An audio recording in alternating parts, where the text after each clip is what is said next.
Imagine stepping into a classroom where you're supposed to learn new skills, but instead, you're humiliated for being older or slower. Would you stay silent or stand up if this story resonates with you?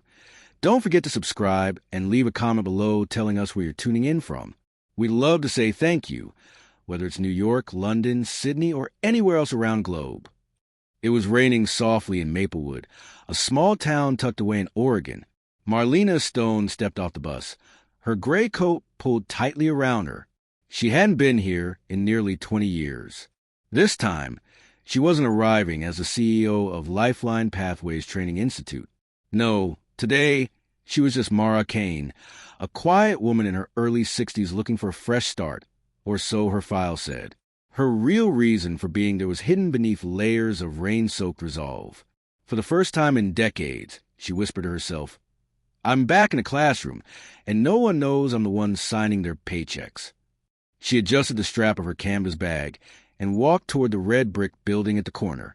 The sign outside read, "Lifeline Pathways, empowering all generations." She stared at it for a moment. Those words were hers, the vision, the mission.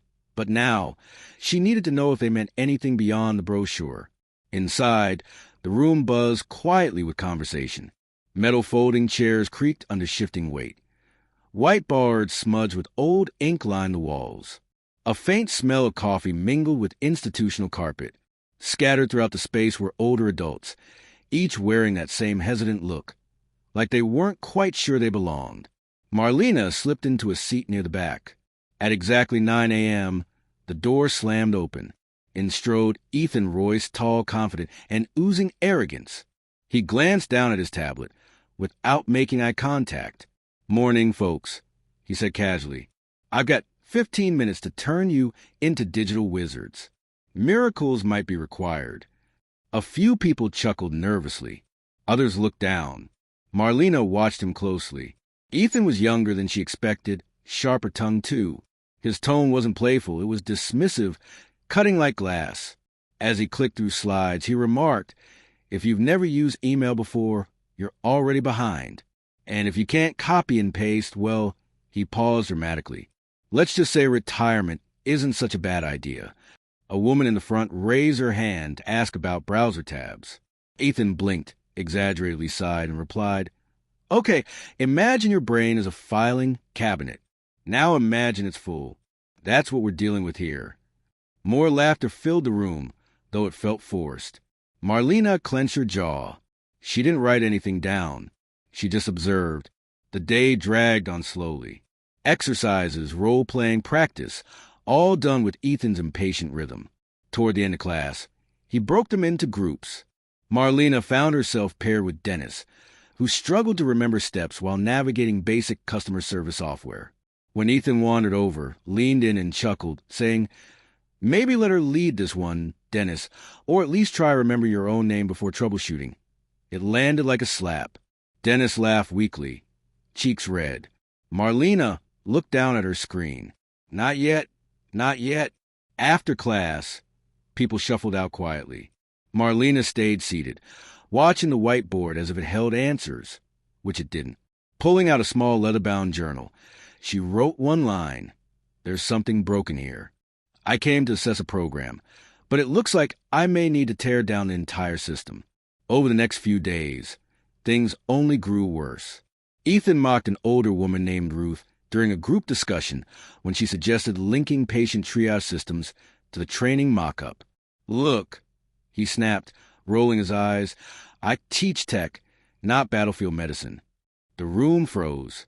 Ruth blinked, folded her hands in her lap, and looked down. Marlena felt her chest tighten.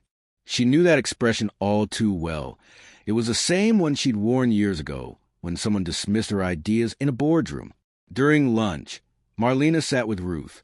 They talked softly about life, family, and starting over. Ruth mentioned working trauma triage in a hospital and joked about how everyone used to brag about Marlena's work back then. It hit Marlena hard. This woman wasn't just a case study.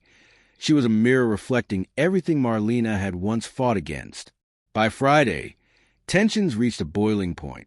Ethan publicly shamed Ruth for scoring lowest on performance metrics. Back from vacation, Ruth? He quipped cruelly. Think you're ready to rejoin the workforce with those numbers, or should we call the nearest retirement home? Laughter ricocheted awkwardly around the room. Ruth didn't respond. She sat down slowly, staring at the desk. Marlena's fists curled tight in her lap. Something inside her snapped. That night, Marlena typed a formal report, not as Mara Kane, but as Marlena Stone, CEO of Lifeline Pathways. Attached were voice recordings, notes, and recommendations for immediate audits. Before hitting send, she hesitated. Then she thought of Ruth and pressed send. The final showdown came the next morning, with corporate oversight present. Ethan tried charming his way through the lesson, but Marlena saw cracks forming. During a break, she handed Ruth a note. You won't be unheard anymore. By the end of the day, Marlena revealed her true identity. Standing in front of the class, she addressed everyone calmly. My name is Marlena Stone. I'm the founder of this program. I've seen exactly what happens when you think no one with power is watching. She played audio clips of Ethan mocking students, projected anonymous feedback surveys, and laid bare the truth. Gasps rippled through the room. Ethan stood pale, defensive, and defeated. Corporate representatives escorted him out. Turning to the class, Marlena apologized deeply. This program isn't just about clicking buttons, she said. It's about reclaiming confidence, dignity. It's about saying, I still matter. Ruth stood up, her voice steady. When I came here, I thought I needed a certificate to prove I could still work. But what I really needed was to remember that I mattered, that I didn't age out of being useful. The room erupted in applause. In the weeks that followed, Lifeline Pathways transformed. A new dual-track program paired older learners with younger professionals for mutual learning. Ruth became the first official community mentor. And Ethan? He was given a chance to prove himself in an ethics program, if he chose to change. So, what would you have done? Would you have spoken up or stayed silent? Real leadership isn't about control. It's about courage, empathy, and doing what's right even when it's uncomfortable. Let us know your thoughts in the comments below. And don't forget to subscribe for more powerful stories like this one. Thank you for joining us today.